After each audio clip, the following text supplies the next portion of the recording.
여러분 안녕하십니까, 이영선입니다. 2019 고교야구 시즌이 시작한 지가 엊그제 같았었는데 어느덧 시즌이 종착지를 향해서 달리고 있습니다.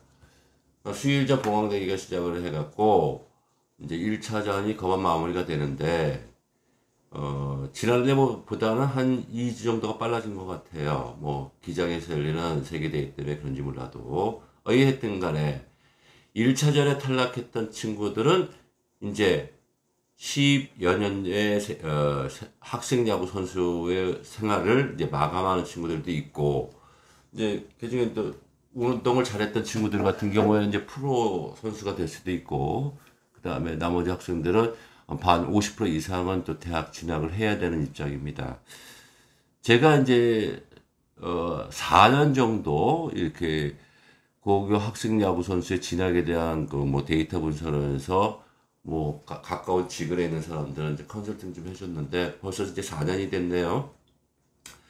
뭐 제가 예전에 이제 시작을 할 때 대학 입시 요강을 강의를 하면서 여러 가지 이제 맥들을 짚어줬었는데 뭐 저하고 이제 요즘 하다 보니까 이제 그 저변 확대가 돼서 많은 학부모님들이 이제 입시 요강은 다 알게 되고 뭐 저하고 비슷한 그 입시 요강 설명하는 사람들도 많이 발생이 됐습니다. 그건 상당히 제 입장에는 이제 고무적으로 생각을 하고요.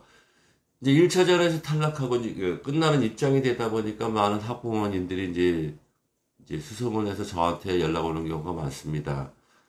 대부분은 뭐 잘하는 친구들이야 같은 경우는 저한테 연락 오는 사람들은 없겠지만 이제 커트라인 정도에 이제 걸린 친구들, 그 다음에 그 이하가 된 친구들 같은 경우는 부모님들 애간장을 많이 태우죠. 그래서 제가 지난 이영선의 성동원도 유튜브 방송에서도 말씀드렸다시피 올해는 이러한 부모님들의 그 많은 이제 성원에 힘입어서 이영선의 성동원도가 이제 분리가 좀 된다는 얘기를 많이 했었어요. 그래서 유튜브 방송은 이제 계속 할 거고 한국 야구 프로그램에 이제 주축이 된 유튜브 방송은 계속 할 거고 그 다음에 그 산하에 한국 야구 선수 진학 진로 연구소를 만들었습니다. 이 연구소는 그동안 한국 야구 프로그램에 그때 주축이 되었던 우리 연구원이 그 연구소의 소장으로서 역할을 할 겁니다. 그래서 제가 어떤 식으로 운영하는 내용들을 떠나서 그동안 요즘 모든 학부모님들은 이제 입시요강에 대한 내용들을 많이 숙지하는 것 같고, 요즘 많은 학부모들은 입시요강에 대한 거는 많은 숙지를 하고 있는 것 같아요. 그건 상당히 고무적인 일이고, 하지만 학부모님들은 그 내면적인 일들은 잘 모르시잖아요. 기계적인 요소들만 알고 계셨으니까. 그래서 제가 그동안 4년 전에 있는 데이터에 대한 내용들을 좀 숙지할 수 있는 내용들 좀 설명을 해드리고, 궁금증이 있다는 내용들은 우리 학생 야구선수 진학 진로 연구소에 이제 문의를 해주시면 되겠습니다. 그동안 이제 한국 야구 프로그램에서는 2019년까지 야구 특기자 대학 입시 요강을 이제 자료집을 만들어서 이제 배포를 했었습니다. 그 다음에 작년에는 대학 야구 입시 결과 분석의 합격 전략에 대한 내용들도 강의를 했었고요. 올해 또한도 일부 고등학교에 야구 입시 특별 강연도 주최를 했습니다. 그래서 이제 우리 진학 진로 연구소라는 이름을 왜 졌냐면 대학을 진학할 수 있는 거에 대한 이제 데이터 분석들을 해줄 수 있겠지만 야구를 이제 포기하는 친구들에 대해서는 이제 앞으로 향후에 진로를 마련해야 될 거 아닙니까? 야구 말고도 뭐 유학이라든가 아니면 공부를 해야 된다든가 이런 것들. 그래서 그런 내용들은 이미 우리 야구 프로그램 우리 자체 내에서도 3, 4년 전부터 했었던 내용들이길래 그렇게 그다지 어려운 건 없는 것 같아요. 그러니까 속도가 아니라 방향이라는 얘기를 자꾸 말씀을 해드렸죠. 자, 그럼 오늘은 제가 말씀드린 내용들은 뭐냐면 이거 대학 진학에 대한 이제 분석을 들어가야 되는데 기계적으로 분석을 하게 되면 뭐 타율 메탈, 뭐 3할 오픈, 뭐 이닝 몇 이닝 뭐 요것만 알고 계시다는 얘기예요. 그 다음에 대부분 부모님들 이제 많은 지나가는 사람들은 작년의 데이터에 있는 내용들을 어느 학교 애들은 3할 오픈, 16강 늘고 8강 늘고 이런 내용들만 분석을 합니다.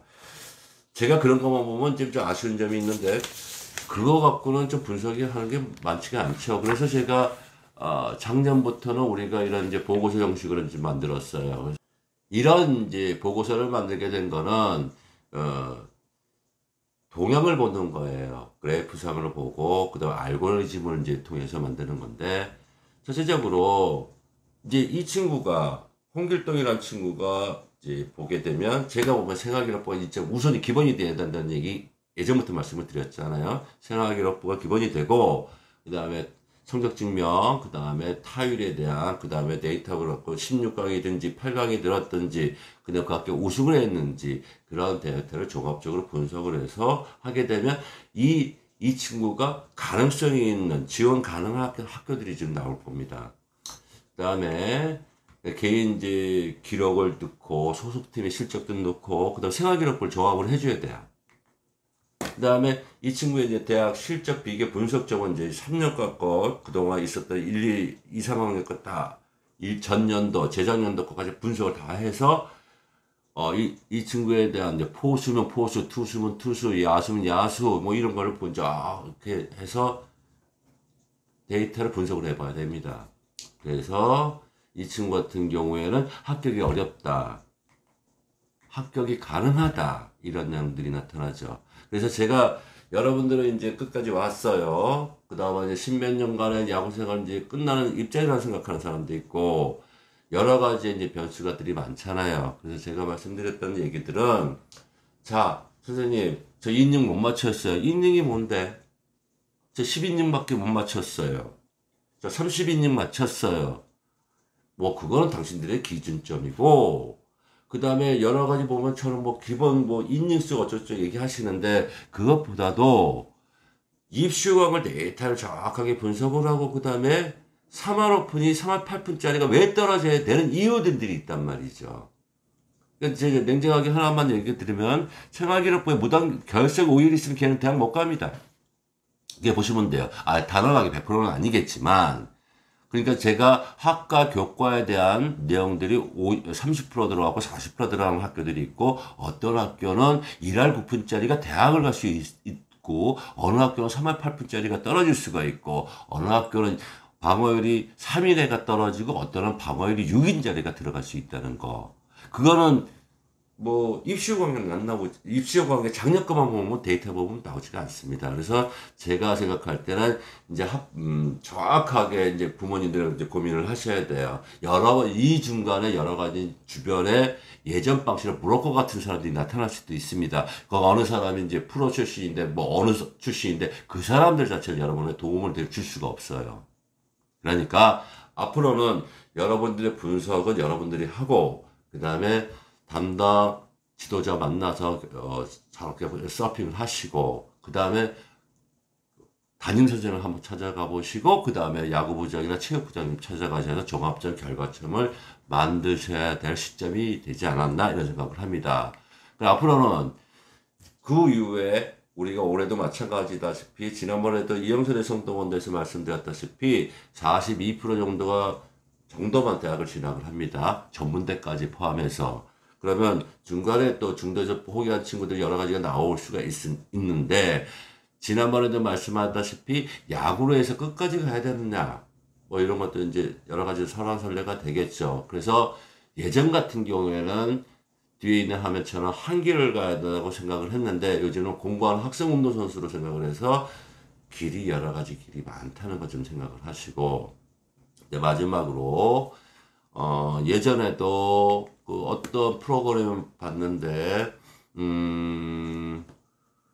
우리나라에서만 운동을 했으면 운동으로 끝까지 가야 된다고 난 생각을 한다는 얘기예요. 어떤 금메달리스트가 얘기를 하는 거죠. 어떤 방송에서. 왜 내가 어렸을 때 운동을 했는데 왜 그걸 해서 끝까지 운동을 해야 되는지 아직까지도 자기가 아이러니하다는 얘기예요. 전 세계를 다녀보고 자기는 빙상에서 저 쇼트트랙에서 우승을 했고, 여기서 뭐 이루는 거 다 이뤘지만, 이게 앞으로 100살까지 살아나가야 될 시간에 다른 전 세계 친구들은 의사도 있고 변호사도 있고, 그 다음에 전문 뭐 엔지니어도 있고, 이런 거를 보편타당성으로 생각을 하는데, 우리나라에서만은 운동선수는 운동선수로 가야 된다는 그런 내리마에 빠졌다는, 그래서 많은 괴리감에 빠졌다는 얘기를 한 그 방송을 봤습니다. 지금 제가 이런 얘기를 말씀드릴 때 부모님은 딴 얘기를 한다고 하시겠지만, 앞으로 인생은 우리 아이들이 100세 시대까지 살아가야 될 인생이 있기 때문에, 이제는 이 우리 아이의 방향이 어떤 방향이 야구 아닌 다른 방향도 있다는 거를 아마 심각하게 고민해야 될 시점이 아닌가 생각합니다.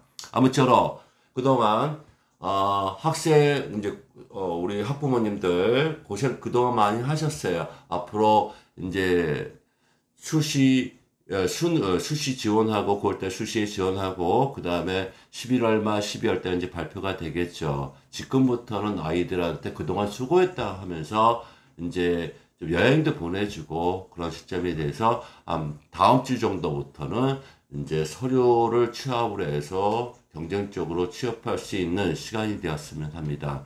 제가 학생야구 진로연구소라고 이름을 명칭을 만들었다는 거는 진학부문이 아닌 진로까지도, 이런 진로까지 생각할 수 있는 야구 쪽에 국내 최초로 연구소가 또 하나 생겼다는 내용을 전달해드리면서 오늘 시간 마치도록 하겠습니다. 이영선의 정도연도였습니다. 시청해주셔서 감사합니다.